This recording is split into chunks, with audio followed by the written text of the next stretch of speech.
Whose house? Swerve's house, I guess, right? Right? Swerve Strickland was on the Talk Is Jericho podcast this week, talking about all sorts of things. His fucking musical projects with Kanye West, his meeting and signing with Tony Khan in AEW.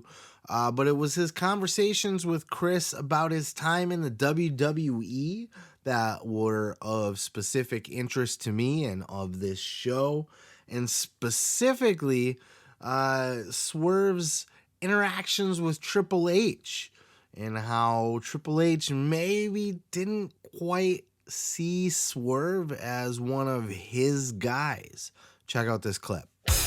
Like having these talks with Triple H at NXT, I was like making sure I was like cut in front of people and get to him by myself like 3 or 4 times my tenure there, and I had serious conversations with him.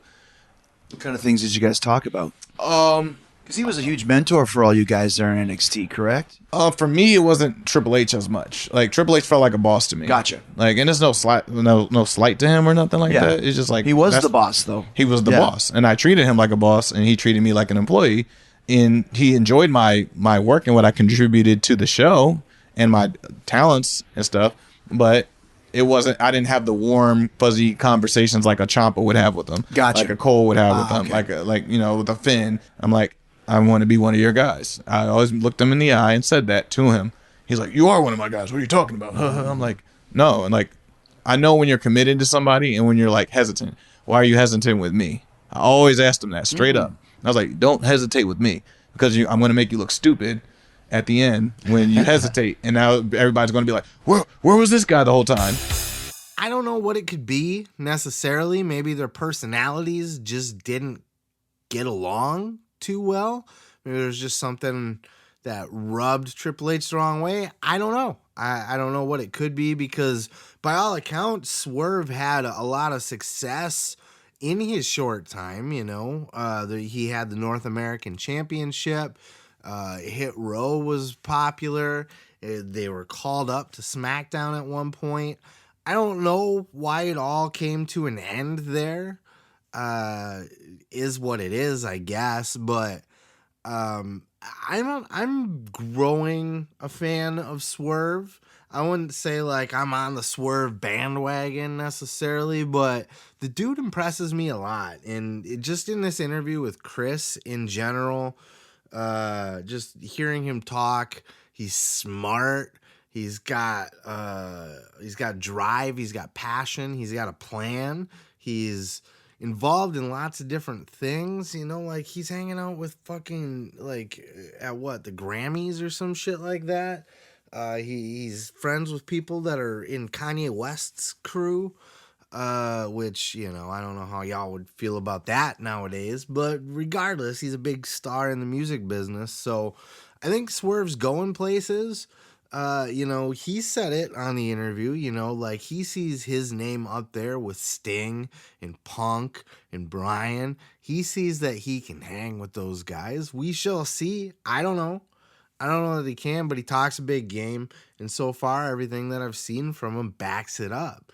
You know, sometimes shit just doesn't work out in the WWE, especially it doesn't translate to the main roster well. Something about Hit Row Vince didn't like, apparently, and just started purging it from within. People started dropping out, and then people started complaining about people dropping out, and then those people got dropped out, and it just became a big thing. And I don't know why they didn't keep Swerve around.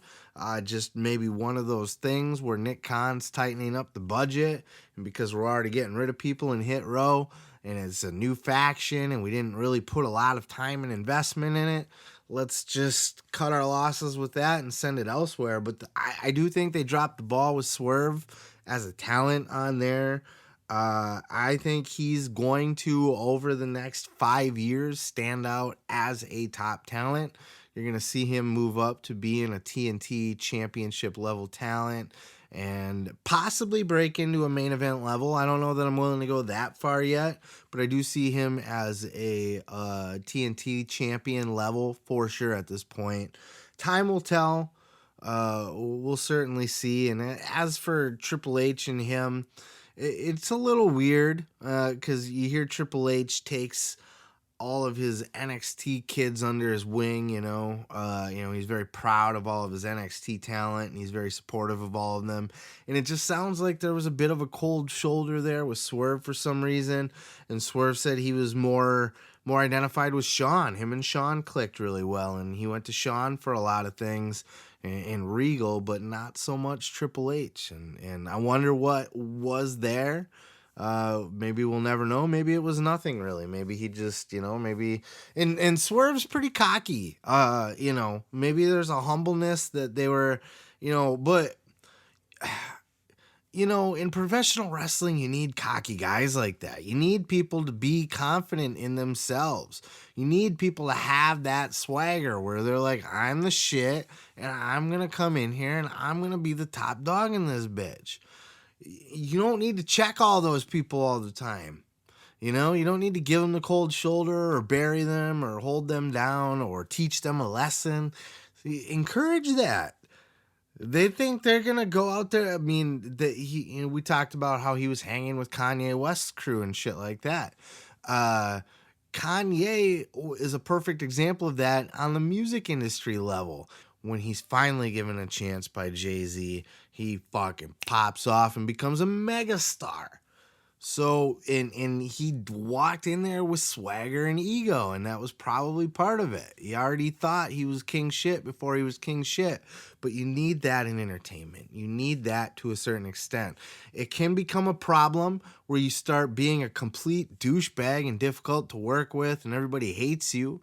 But a little bit of that confidence can really be like, all right, let's see what you got. We'll cut you loose, put you in check where we need to, but encourage that kind of enthusiasm. And I think he's heading in a great direction. And I think AEW is going to be a good place for him to show that talent. Oh yeah, thanks for checking out the video. Yeah, don't forget to subscribe. Don't forget to like it if you liked it. Yeah. You can check out full episodes each and every Sunday right here on the channel. Ooh yeah, dig it!